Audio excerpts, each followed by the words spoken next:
Welcome to Unpacking Me, the parts of trauma no one talks about. The podcast where we break down the parts of trauma no one talks about, especially in the Caribbean and marginalized community. I am your host and licensed therapist, Nikki Cameron. And I am your co-host and licensed therapist, Mernell St. Jean. And I just want to add that Mernell and I, our specialty is in trauma resolution therapy. We're both passionate about helping our people to heal without shame. And today, our episode is Why Pray It Away Isn't Enough. Faith and mental health. So, Mernell, in our community, in my community, I'm going to be specific, as an islander, a native of Jamaica, when this concept of mental health would come about, which, by the way, mental health is not mental illness, and a lot of people don't necessarily realize that. They have it confused. But the moment these words, mental and health, would come about, what comes to mind for many people is maybe seeing someone walking around naked and dirty, smelly, eating out of a trash can. And I think it's important to differentiate between what mental health is and what mental illness is, because many people don't realize they are not the same. So when we talk about mental health, what are we referring to? We're talking about your ability to show up in relationships. How are you functioning in your relationships on a day-to-day basis? Your ability to be productive in your community. How are you feeling in terms of your overall wellness, your contributions to the community, your moods? Are you able to bounce back from conflicts when they occur? Are you able to maintain healthy friendships? When we talk about mental illness, we're talking about the fact that something or an experience might have happened that has now thrown you off your spectrum of functionality. Meaning, if I'm normally able to socialize and I'm an extrovert and hang out and go out and have fun, now some experience has happened that's not causing me to isolate. Right. Or now I'm having insomnia. And now I am paranoid, thinking everybody's out to get me. And I'm not saying that every instance where there's paranoia or sleep issues or I'm not able to function in relationship is due to mental illness. What I'm saying to you is that some experience, sometimes it's due to a medical issue, like thyroid issue can contribute to severe symptoms. It shows up as severe symptoms of depression. And because of those symptoms, because of how now I am feeling within in my body, I am not able to be as productive as I once was. I am not able to have healthy relationship the way I once did. So I think it's important for us to be specific about clarifying the difference between mental health and mental illness. Right. And I think the next thing for us to talk about is, what patterns might manifest or what it might look like when someone starts to struggle with mental health issues. Do you mind sharing, Mernell, like what might that look like? Outside of having nightmares or paranoia. Mm-hmm. So you're looking for patterns such as isolation. Mm-hmm. Sometimes is a symptom of mental illness. Mm-hmm. You're looking for, sometimes it can look like um walking around and going, I don't remember anything that's happening throughout the day. Mm-hmm. So there's Mm-hmm. this idea of dissociation Mm-hmm. and this idea of just walking around and just not being absent-minded sometimes. Like those things are, and it depends on the illness that show up for the client, for Yeah. the person. Yeah. And so for dissociation, because I'm really trying not to make this too clinically, right? For the benefits of some of our listeners who may not necessarily be familiar with those terms. When we talk about dissociation, we're talking about feeling so disconnected from your body, numbness, feeling so disconnected from your thoughts, your emotions. You know you're alive, but you just don't feel like you're a person, even. Or some of our clients, for some instances, people look in the mirror and they don't even see themselves. They feel like somebody completely different. other things that we see here, and I've seen happen even in my own experiences, hallucinations. Like I remember personally when my brother was murdered in 99, and I would see him sitting in the chair across from my bed, taunting me, saying over and over again, "It is your fault. It is your fault." Because my entire body was distressed. Mm. And the shame that came from it, that because I know when someone was deemed to be mentally ill or unwell, there was this shaming and stigma, or you're crazy, you're overreacting. I kept that a secret all the way until I was into my adulthood. I was around age 18, 19 when that happened, and I kept it a secret. And I didn't have an understanding of what was happening to me. I wish I would have known back then so I wouldn't have become afraid of my emotions. But I didn't know, Yeah. and it caused me way more problems like stomach issues, stomach ulcers, because the stress was trapped in my body from losing my brother and feeling like I needed to hide the grief because people tell you, get over it. You're still, be strong. So I don't know if you can relate, Murnell. It's when you said that, I was thinking, in looking for the patterns as well, sometimes it looks like not being able to even get out of bed. Yes. It looks like just Yes. being sleepy all Yes. the time and just Mm-hmm. wanting to lay down. And in my experience, one of the things that I experienced was it looked like rage for me at one point. I Mm-hmm. was just walking around very angry Mm-hmm. for a while and just Just enraged, pissed off just for no pissed reason. for no reason. And people are like, "Oh, what's wrong with you? This must be something wrong with you. The devil's in your head." But no, I was going through a mental illness situation. Mm-hmm. And Mm-hmm. nobody, because of the culture, nobody caught it.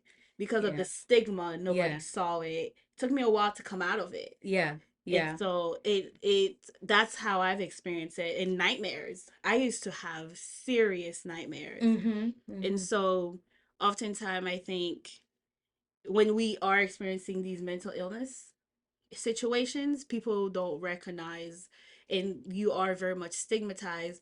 Or what I usually get was, we need to pray about it. Yeah, that prayer part. Yeah, we Let, need to pray about let me tell you something.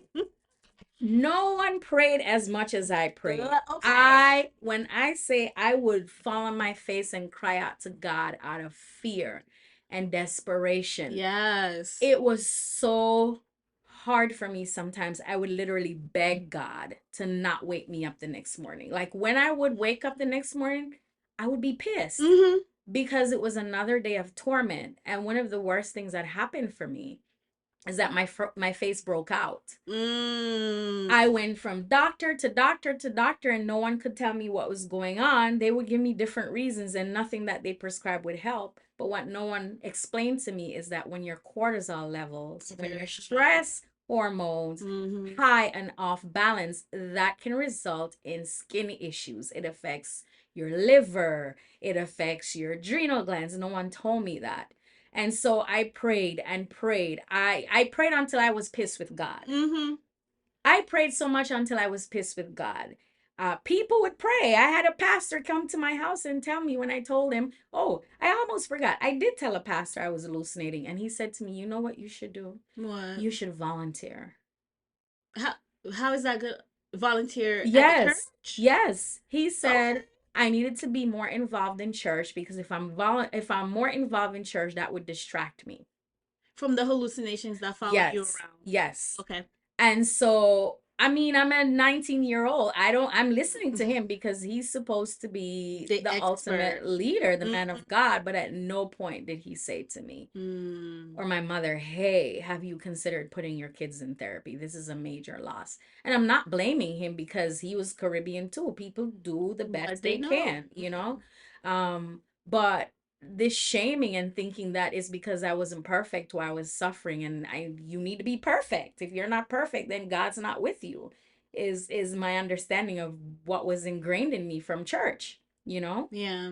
I prayed. I too prayed. I prayed so much that to the point I thought God wasn't even listening. That's how much I prayed.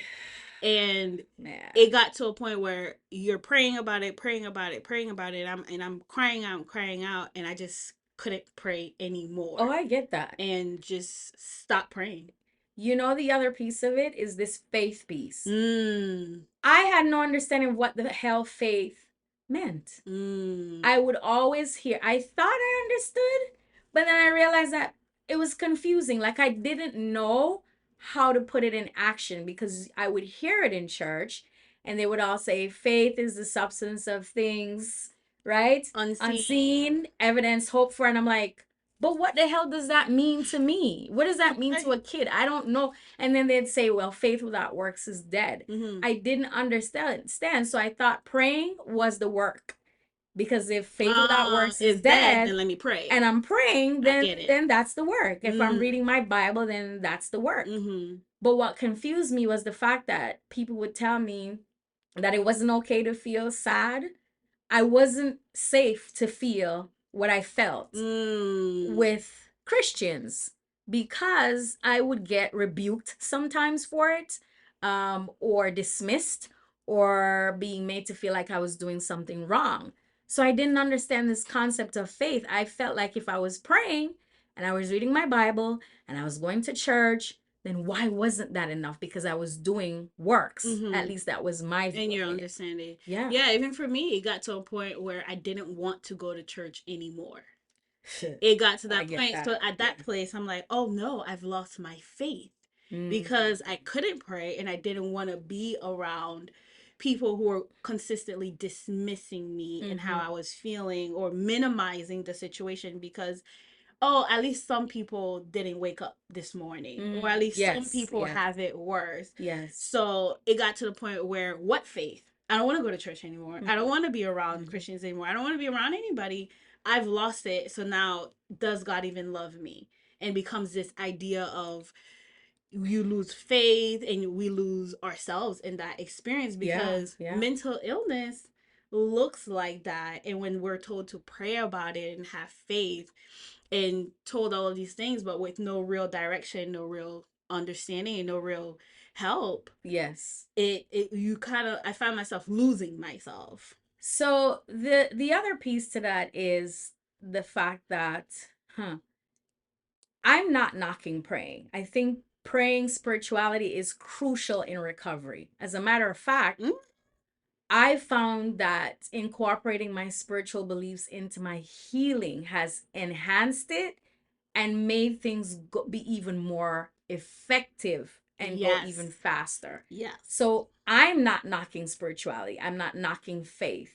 What I'm saying is sometimes it's used as a weapon to Mm. shut people down, Mm. especially when the other person, be it a pastor or a deacon or what they call first ladies or whomever, right? Especially when those people are uncomfortable because they too haven't healed their own traumas. Yes. You Yes. know? So, I think you hit the nail on the head, right? Not only did they like, heal it, they're dismissing it or pushing themselves away yes, from it. yeah, because if you haven't done your own work, you can Mm-hmm. only tell me what you've done to kind of suppress what you Which feel. suppress it, and that's what I think they do. Right. They just suppress it. So it's important, number one, to understand. Well, and the other thing is what was more confusing is I would see instances in the Bible where Jesus himself showed emotions. What? So this verse of Jesus wept, that caused a whole lot of cognitive dissonance for me. I was like, but if Jesus wept, and there's a whole Bible verse that says Jesus wept, why is it wrong for me to feel sad? Mm. Right? Then we had David in the Bible. If really you think about it, David was in deep agony, A right? lot. David was in a Then lot of then agony. we had Job in the Bible, and that's just a few examples. So a lot of things just didn't align with what I was hearing from the Christian community. And I think this is why it's so important that, if when you have a Christian community, a religious community, that the pastors are trained, people who are being put in leadership positions are trained, at least having a basic understanding. Mental health 101 for religious leaders. I agree. I think it's so important because had I been supported in a healthier way, instead of being rebuked with this righteous indignation, Mm. then maybe my suffering wouldn't have been as long. So, really, what is it that helped me? What is it that helped me? Well, I remember one night I was having racing thoughts. My brain was just not shut the hell up. Mm. And I couldn't take it anymore. And I cried out and I said, God, either kill me now or turn my brain off. Just shut it off. And I swear to you, I wasn't sure if I was hallucinating. Mm. I heard, talk to me, talk to me. And so I started to talk. Mm-hmm. The dead of night, I started to talk to God. A lot of it was the pain I was feeling. Mm-hmm. And before I knew it, I fell the hell asleep. Mm-hmm. And I would do that night after night. And I noticed that I started sleeping. And mind you, I was taking medications at the time. Mm. So I think because of that, it allowed me to start to believe that maybe this could get better. Maybe this could get better. Um, and then I decided to start doing research to educate myself on my brain and my body. So that was the work. Faith Mm-hmm. without works, that was the That was work. the work. I love that. I love that a lot. For me, I think when I sought help. I went to people who I knew were very safe, Mm-hmm. who would understand, Mm-hmm. and then eventually I went to therapy. Mm-hmm. Mm-hmm. And I found myself a therapist who could understand my faith. Mm-hmm. And together we coupled those two things together, and I was able to use my faith, which I had thought I lost, Mm-hmm. with the help of a therapist Mm-hmm. to help me move through the situation, Yeah. which Yeah. brought me back because I couldn't pray. I stopped praying. I couldn't Oh, talk. I didn't want to. It was too painful. of course. But then I ended up seeking that help, and that's oftentimes so taboo to seek To help get help. from a Right. professional and Right. going, hey, sometimes I need somebody who can sit with me and help me through the And is circumstance. trained. And is And trained.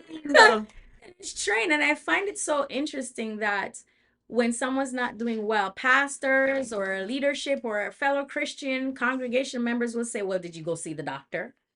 Well, did you go see the For doctor? physical illness. Yes. Yes. But when it comes on to mental illness, they'll tell you stay away from psychiatrists and therapists because that is of the devil. It's because you have no faith that you're Yes. going through it. Yes. Yeah. And I think what's important to note is that if we recognize that God endows or gives people Thank you. gifts, Yes. gifts. So if you Mm-hmm. are a Christian, the same way how you're believing that God gave the doctor the gift of healing, I need people to understand that therapists Yes. also receive the gift of healing. So if you are a Christian, there are Christian therapists out there that you can see.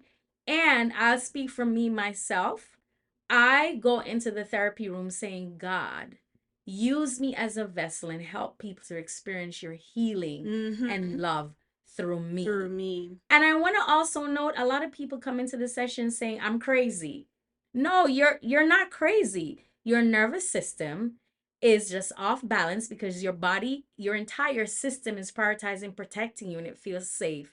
You're not crazy. You're human. And when humans are distressed, your body will scream I'm at you. distressed. I'm distressed. Yes, and the scream looks like insomnia. It looks like stomach issues. It looks like depression. It looks like hallucinations. It Yes. looks like you're hearing Yes. voices. So what tools can we give to people, practical tools to help them, Ernell? What's one tool would you recommend? One of my biggest and most helpful tool that worked for me Mm-hmm. that I think is very helpful is I did a lot of journaling. Journaling. I would, Yes. when I couldn't pray, Mm-hmm. what I did was I took a journal and I Mm-hmm. wrote out the things that I wanted to say. Mm-hmm. So sometimes journaling doesn't have to look like sitting down and just having this, oh, let me tell you what's happening with my day experience. It could look like sitting down and writing out your prayers, Mm-hmm. or sitting down Mm-hmm. and writing out what you're feeling. Mm-hmm. And that helped me to kind of gain a voice again. So journaling was very helpful.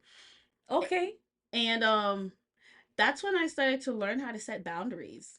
That I that started word. to That learn word. That how word. to set Bra- boundaries. yes. And one of the books that helped me a lot from a Christian perspective is actually called Boundaries Mm-hmm. by I believe by Townsend. Mm-hmm. It was a very helpful book. I was like, I need help. Mm-hmm. So I went and I picked up this book. It's called Boundaries. When to Okay. say yes and how to say no. Mm-hmm. It was one of the most amazing books that helped me to start to implement, okay, this is what I have to do and how I set these boundaries. Okay, And it cool. even came with a journal, like a Nice. Oh boundary yeah, that workbook. is right. It does come Came with with a a boundary yes, workbook. it does. That was very helpful. Another thing I would recommend is for people to take, well, one question I had to ask myself was, am I ready to commit, radically commit to taking full responsibility Mm-hmm. for my healing? Mm. And I'm not gonna lie, at first I was afraid because that damn word commitment, Woo. it's so loaded and means so much. And sometimes some of us struggle with commitment. But I had to ask myself that question. Am I ready to take full responsibility for my healing? And I think that's the first step, is to ask yourself that question. The next thing I would recommend is take time to learn about emotions and stress responses. Learn that YouTube has millions and millions of free information on there that you can go and learn about emotions. Learn about your brain and stress response. I'm not saying take a class, but a lot of times people are sitting scrolling on social media. You could use that time to learn you. Learn about your emotions and your stress response, because if you understand it, knowledge is power. And this is the part about faith without works. This is the Mm-hmm. work. This is the work part. Educate yourself in terms of what emotions are and why you have pleasant ones and an unpleasant one. There's this amazing book called It's Not Always Depression. Mm. I'm not remembering the author, but It's Not Always Depression is also another amazing book, because it talks about emotions and things that we do to avoid the unpleasant ones. Mm. Anything else come to mind for you, Myrno? Another, I mean, for me, another tool that was very helpful. Mm-hmm. And sometimes we're not ready, Mm-hmm. but if we are ready, to actually take the time to do the research and finding a therapist, that might be very helpful. Mm-hmm. There's a lot of Christian therapists, like you said, Mm-hmm. going on to Well, what directories maybe they people can visit? Psychology Today. Okay. Psychology Today has a really amazing directory. Okay. Black girl Therapy for Black therapy for girls. black girls. You gotta remember that one. Therapy for Black That girls. one's really good too. Those are two Yeah. ones I usually go to, and Yeah. I actually found my therapist on Psychology Today. Okay. So, There's also clinicians of color. okay. And for people who maybe are not able to afford the full cost, because let's keep it real, it is expensive as heck to get a therapist.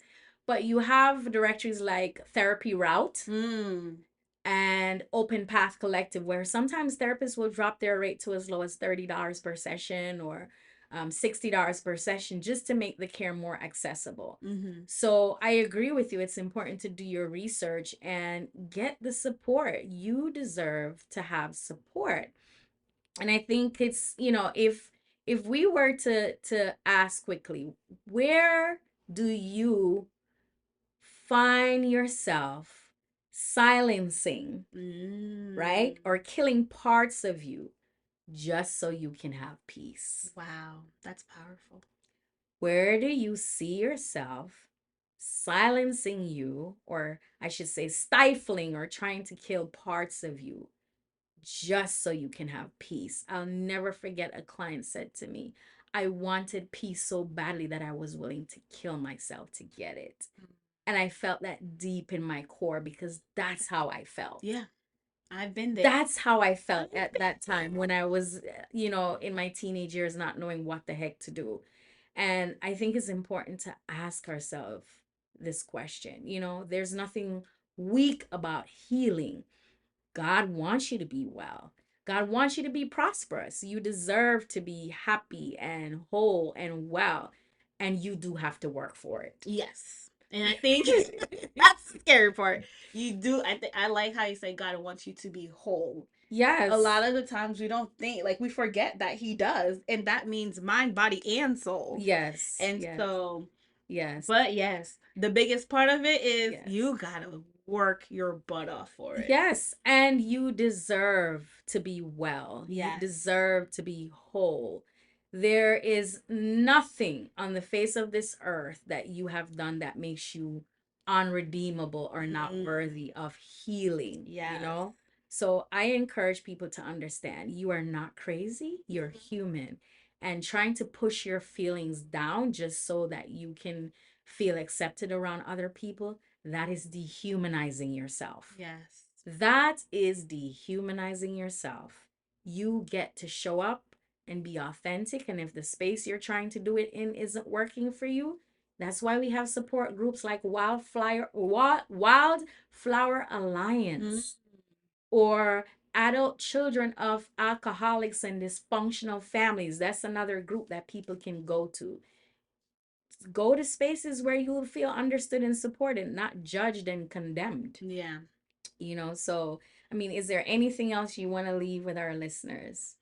I want our listeners to know that once you start taking control of your healing, it is a very beautiful thing because you Yes. find you don't just take control of your healing, you find yourself in the process. Yes. And you become your authentic self in the process Yes. because of the work that you put in to the Yes. healing. So Yes. I definitely encourage take control of your healing because you're breaking chains when you do that. Absolutely. Absolutely. And there's also this other amazing book that helped me tremendously that I want to share called The Shadow Effect. Mm. It has multiple authors, but the one that sticks out for me is Marianne Williamson. It's called The Shadow Effect. That book, it is amazing. It puts a lot of things into perspective. So, again, you are not crazy, No. you're human. And from time to time, we go through situations that cause us to be thrown off our spectrum of functioning and we suffer. And it doesn't need to be forever. We just need the right and safe support to help us to get back on track. So there's nothing weak about healing. If anything, you're breaking chains and you're honoring your faith in God. And if you're not someone that believes in God, honor you. Mm-hmm. Honor you. You deserve you. It is your birthright to be well. Yes. So I'm inviting you all to leave a review, tag us on Instagram at Emergent Counseling. Yes, and share it with your friends. Share this information. That's why we do this so that so that it could be accessible to us out there. Right. So if this episode spoke to you and don't forget to join our email list for upcoming healing circles, friendship spaces, and bonus content. And like I said, if this spoke to you, tag us on Instagram, share with a friend who you think might benefit from it, and we hope you continue to listen. And next time, we will be talking about safety. Yes. Family doesn't always mean safe. I'm excited about that one. Yes, so I hope that you will all join us, and thank you for your listening. Until then, this is Nikki Cameron. And Murnell St. G. Be kind to yourself because you deserve it.